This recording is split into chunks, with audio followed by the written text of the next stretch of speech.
Hey everybody, it's a review on the highway maintenance truck.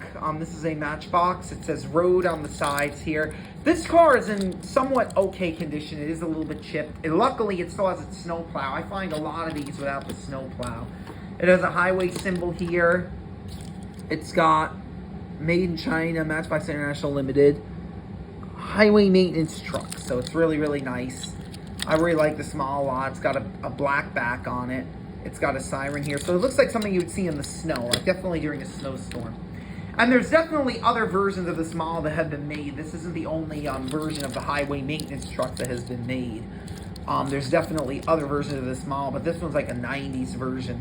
And I don't want to keep playing with this because this could easily come off. It feels like it's already loose, so I don't want to mess with it or keep playing with it for that reason. Because again, this seems like it's already loose and it might be on the verge of being removed.